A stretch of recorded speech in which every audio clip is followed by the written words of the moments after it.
Magandang araw po sa inyo lahat. Welcome po sa panibagong reaction video dito sa Makapili TV. Ang pagkikwentuhan naman po natin ngayon ay tungkol naman po dito sa Pogo na gusto na talaga ipabandin ito. Pinagpaplanuhan na yan ng mga mambabatas natin na iban na ang Pogo dito sa Pilipinas. Pero may kumbaga may tumututol. So alamin natin kung sino yung or ano kung sino yung tumututol na iba na ang Pogo dito sa Pilipinas. So, bago natin simulan yung kwentuhan yan, kung hindi ka pa nakasubscribe sa Makapili TV, baka pwede naman pakipindot yung subscribe button at the same time. Palike na rin ng video, wala naman pong bayad dyan, kaya pindot na. So, ito, alamin natin, sino ba yung tumututol na iban ang Pogo dito sa Pilipinas? So, panoorin po natin to. Tutol ang PAGCOR sa panukalang iban na ang mga pogo sa bansa para masawata ang mga sindikatong sangkot sa ilang krimen. Pero tingin ng isang senador, may conflict of interest ang ahensya kaya gusto nilang manatili ang mga pogo. Nasa frontline ng balitang yan si Ria Fernandez. Oo nga naman, di ba? Bakit yung ahensya mismo, yung itong PAGCOR mismo, yung tumututol na iban yung itong Pogo. So, mukhang may katotohanan yung sinasabi ng senador na mukhang may conflict of interest. Kasi siyempre, yung PAGCOR natin, sila yung sila yung umahawak ng mga sugal. Mga palarong sugal dito, yung mga legal na sugal. So, sila yung mahawak. Under po nila itong Pogo. So, posible na meron nga silang nakukuha. Sabi nila, di umano, na may nakukuha nga rin daw or meron ding talagang kumikita sa Pogo aside dun sa yung nakukuhang tax sa Pogo. So, siyempre, may mga backer yan. So, may posibilidad nga siguro na may kumikita talaga. So, kumikitang kabuhayan itong Pogo dito sa Pilipinas. Tuloy natin to. Mga tinotorture na empleyado, human trafficking, prostitution din at daan-daang dayuhang hindi pala dokumentado. Ilan lang yan sa mga nadiskubre ng Presidential Anti-Organized Crime Commission o PAOC sa sunod-sunod na raid sa ilang malalaking Pogo hub sa Tarlac at Pampanga. National security concern na nga raw ang nagsulputang mga Pogo hub. Puro mga Chinese ang karamihang sangkot sa Pogo dahil iligal sa China ang anumang uri ng sugal. Kaya pati ang Chinese Embassy umapela na sa Pilipinas na iban na ang mga Pogo. Sa ngayon, 3 panukalang batas ang nakabinbin sa Senado para tuluyan ng iban ang mga Pogo sa Pilipinas. May bukod na panukala na ring niluluto sa Kamara para sa Pogo ban. Pero kung ang Philippine Amusement and Gaming Corporation ang tatanungin, mas malaki raw ang mawawala kung ibaban lahat ng Pogo. Paliwanag ng PAGCOR. Oo nga naman, mas malaki yung mawawala nga naman pag binan yung Pogo, yung lahat ng Pogo. Siyempre, marami diyang mga kumikita sa Pogo na alam naman natin na yung secret deal siguro diyan. Yun yung mas malalaki yung mawawala sa kanila. Siyempre, tax free yun eh. Unlike kung sa yung talagang nakukuha tax lang, yung binabayad ng tax ng Pogo, yung napupunta yan sa national government. And then, doon pa lang sila kakatkong. Siyempre, maliit nga naman yun. Unlike kung hihingi ng pabor sa kanila, itong mga Pogo, siyempre, mas malaki bigayan, tax-free pa. Kaya siguro, isa sa mga dahilan yun, bakit ayaw ng Pogo. Ngayon, siyempre, sinasabi nila na, yung malaki yung naitulong ng Pogo. Totoo naman po talaga, malaki ang naitulong ng Pogo, especially nung pandemic. Kaya nga inaprubahan niya ni Pangulong Duterte kasi yan ang talaga yung naging sabihin nating source of income ng Pilipinas dahil nga walang trabaho dahil nga 'di ba naka-lockdown tayo noon. So yun lang talaga yung naging source of income ng Pilipinas sa loob ng 2 taon. So yun talaga yung bumuhat. Doon halos kumukuha lahat ng pondo aside dun sa mga inuutang ng bansa natin. Kaya inaprubahan yan. So since ngayon nga, nag-request na rin kahit na China, gusto na rin iban yan dito sa Pilipinas. Kasi nga bawal sa kanila yan eh. So nag-request na sila na iban na dito sa atin. Pero yun nga, meron namang mga umano ng mga senador na gusto na nga rin talaga iban.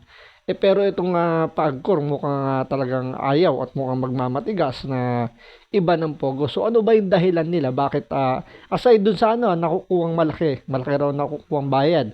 Maliban dun sa, alam niyo na, yung mga pakimkim, yung sa tax, so malaki talaga nakukuha. So tingnan natin, ano pa ba yung mga rason nila? Bakit ayaw nilang i-total ban itong Pogo? Hindi mapipigilan ang total ban ng mga sindikato dahil katunayan, hindi naman daw lisensyado ang ilang ni-raid na Pogo Hub kamakailan. They are not involved in any gaming activity. Kung hindi sila they are basically criminal syndicates na involved sa mga criminal activities tulad ng mga scamming. Pero kung titingnan nyo yung rason niya, mukhang may punto naman siya. Kasi nga, yung na-raid na Pogo dyan sa Pampanga, expired na yung lisensya nila, yung rehistro nila. So, hindi na sila nag-renew. So, pero bakit sila nakapag-operate? So, isa yun sa mga rason kung bakit siguro masasabi natin na may nakukuha sila sa, yung alam nyo na, di ba?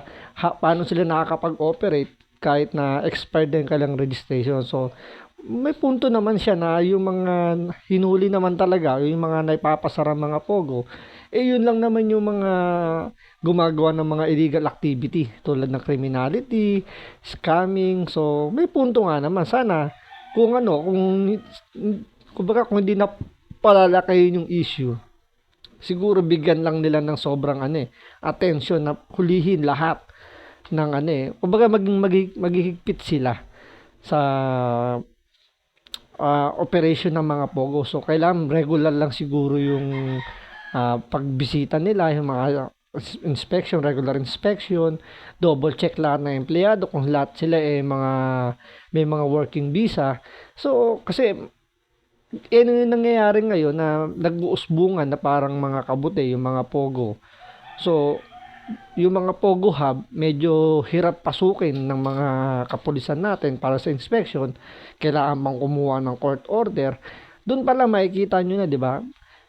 Establishment yan na parang compound na hindi basta-basta mapasok ng mga yung mag-inspect. Kailangan pang kumuha ng court order bago nila mapasok. So doon pala makikita nyo na medyo bakit ganun, ibig sabihin may tinatago. Unlike yung mga talagang sabihin natin mga legal na Pogo company, dapat once na mag-conduct ng inspection, is open kagad sila na magpapasok para sa inspection para patunayan nila na walang ginagawang illegal activities doon, di ba? Pero doon pa lang sa red flag na yun na kailangan pang kumuha ng court order bago pakapasok yung inspection team. So doon pa lang talagang red flag yun. Kasi under ng Philippine law, bakit kailangan pahirapan yung itong law enforcement natin bago makapag-conduct ng inspection. So talagang nakakapagduda. So mukhang may punto naman itong yung chairman ng PAGCOR na si Alejandro Tenco na siguro pag-aralan din muna na mas higpitan lang yung pagpasok ng Pogo, yung operation nila, maging madali lang, maging accessible lang yung inspection nila na wala nang kailangang court order. So siguro yun ang kailangang pagtuunan ng pansin. Operation. Tingin ng ahensya, kaya namang masawata ang mga iligal na Pogo kung hihigpitan lang ang mga regulasyon. If you regulate them properly and they comply, I don't see any problem. Pagka in-outlaw natin lahat yan, tuloy din ang illegal operations. Hindi din po tayo makakakolekta kahit piso. Sayang din po yun. Sa ngayon, 43 na lang ang lisensyadong Pogo na nag-ooperate sa Pilipinas, malayo sa mahigit 300 Pogo noong 2022. Noong nakaraang taon, mahigit 5 billion. Take note 2022, nasa 300 yung Pogo. So ibig sabihin, lumuwag ang pasok ng Pogo nung nag-start na yung Marcos administration. So siguro, nung panahon ni Pangulong Duterte, mahigpit yung pagpapasok kasi iilan lang. So, ngayon kasi ang active daw na lisensyadong Pogo is 43. So, out of 43, nasa 200 plus po yung lalabas na illegal. So, pumasok yung illegal na yan, malamang, nung panahon nung naupo na si Pangulong Marcos, medyo nagluwag na. Kasi kung mapapansin nyo sa Bureau of Immigration, di ba, na sa kanila dapat magsasala ng mga foreign national, especially ng mga Chinese national. So, paano nakakalusot itong mga ganong karaming Chinese national na makapasok sa bansa natin na kulang-kulang yung dokumento nila? Tapos, inopen pa nila yung e-passport para lang sa mga Chinese. So, doon pa lang medyo di ba? Medyo, para sa akin, sablay na yun. Kung talagang gusto nyo maghigpit, dapat walang e-visa na yan. Kailangan dumaan sila sa proseso talaga. Kung ano yung proseso ng kanilang bansa, paano makapasok yung Pilipino, dapat ganun din dapat sila. Di ba? Hindi pwede yung pahirapan makapasok ng Pilipino sa China, pero dito sa atin, meron silang exclusive lane, meron silang e-passport na napakadali lang. Diba? Yun lang naman yung pinaka doon. Sa tingin ko pinaka problema. So, yung immigration, yung talagang may nagpuprotekta kumbaga. So, kung titingnan nyo rin naman, sayang nga naman yung kinikita nila, 5.3 billion yung nakolekta nila nung 2023. So, malaking halaga rin. So, siguro nga, tapat lang na muna, pag-aralan din muna, hindi siguro total ban. Kasi nangyayari lang dyan, parang nape-personal lang talaga. Illegal yan sa China, pero kung mariregulate naman ng maayos dito sa atin, siguro pwedeng namang pagbigyan siguro, 'di ba? Yun lang naman yung pinaka problema dito sa bansa natin, yung yung corruption talaga.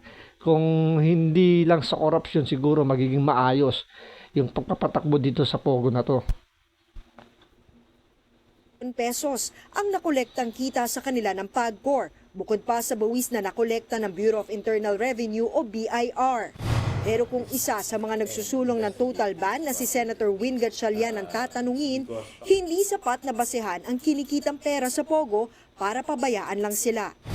Kahit na napakalaki pa ang kita na dinadala niyan, kung malalagay naman tayo sa peligro, kung ang ating mga kababayan naman ay napaprostitute, kung yung mga tao naman na dinadala doon ay human traffic at tino-torture at napapatay, itong sa Porac may evidence na ng napatay, hindi justification ng kita Tutol din siya sa Tama naman yung sinabi rito ni Senator Gatchalian.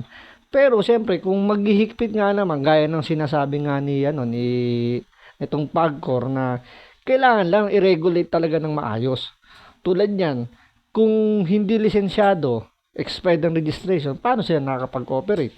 So, ibig sabihin, masyadong maluwag yung bansa natin, yung sa pagpapa-implement ng ating batas, talagang aabusuhin. Tulad yan, yung e-passport ng mga Chinese national na yan. Kung walang e-passport na hindi magpapasukan ng ganung karami yung mga Chinese national. So, mamomonitor.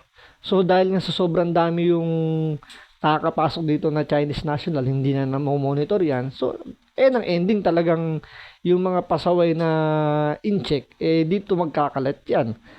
Di ba? Yun lang, tsaka yung pagpasok sa mga Pogo Hub ng inspection team, na talagang hindi sila basta-basta nakakapasok, talagang dapat doon luwagan, maging karoon ng siguro yung regular inspection para masiguro na talagang sumusunod sila sa sa panuntunan ng Pilipinas. So, yun lang naman ang dyan. Kailangan maging, wag naman sigurong total ban kaagad. Siguro pag-aralan muna. Wag na muna madaan masyado sa bugso ng damdamin, kumbaga, di ba? So, abangan natin kung ano ba talaga magiging kahinatnan itong sinasabing total ban na gusto mangyari ng mga senador. So, hanggang sa muling video po natin, maraming salamat po sa panonood. Ingat po kayo lagi. God bless.